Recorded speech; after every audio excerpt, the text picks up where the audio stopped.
As you create things for your scenes, whether those items are two-dimensional or three, you're going to find yourself constantly shaping and reshaping the things you've made. One of the reasons that 3ds Max has been crowned the most widely used 3D animation program in the world is because of the robust set of tools it offers that make that shaping and reshaping process a little easier. Before you can fully capitalize on the software's modeling abilities, though, it's going to be necessary to learn the jargon it uses in labeling certain things. It's the old talk the talk, in other words. Now, that language in part starts by understanding that each and everything you make will consist of a bunch of smaller little pieces of geometry that basically tie together to create the surface that makes each object look the way it does. Those smaller parts are collectively referred to as sub-object components, and they can be moved, scaled, or rotated in order to change the look or shape of what you're working on.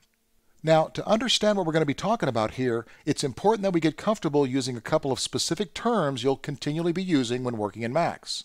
Vocabulary, in essence, that serves as the software's language. I think first off, we need to make a distinction between the actual terms that Max uses to describe both two-dimensional and three-dimensional things in a scene. You see, when Max thinks of something 2D, it officially refers to that as a shape.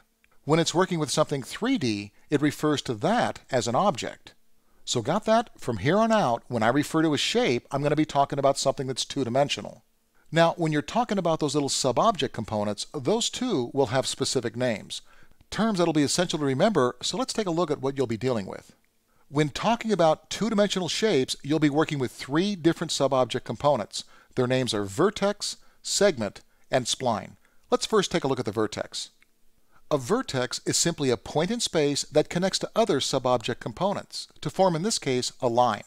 When you're referring to more than one vertex, you'll use the word vertices. So vertex when referring to one, and vertices when referring to two or more.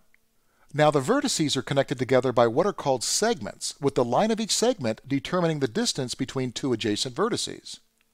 So vertices are connected together by segments, and at the end of each segment you'll find a vertex. That last component on a 2D shape is what you get when the vertices and segments combine together to form a line. Max refers to that line as a spline. So a spline is basically made up of a series of vertices and segments. Now, be aware that shapes can actually consist of many splines, all depending on how they've been created. So you'll at times be working on shapes that are made up of a single spline, and at other times you'll be working on shapes consisting of several splines. You'll see how all that works when we get to creating a few shapes. Now, as far as those sub-object names, the story's a little bit different when talking about 3D objects.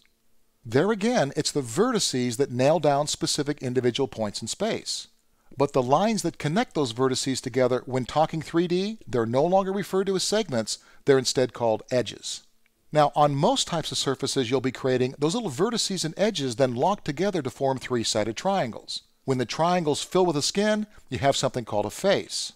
So edges are connected together by vertices, and as they tie together, they form small little three-sided triangles.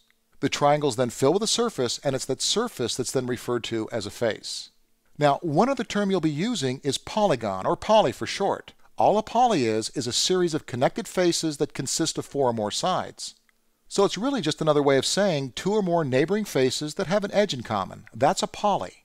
Now, every bit of what I've mentioned here is big-time stuff. So remember what sub-object means, and remember the names that we've given to each one of them. If you want to get the most out of the program,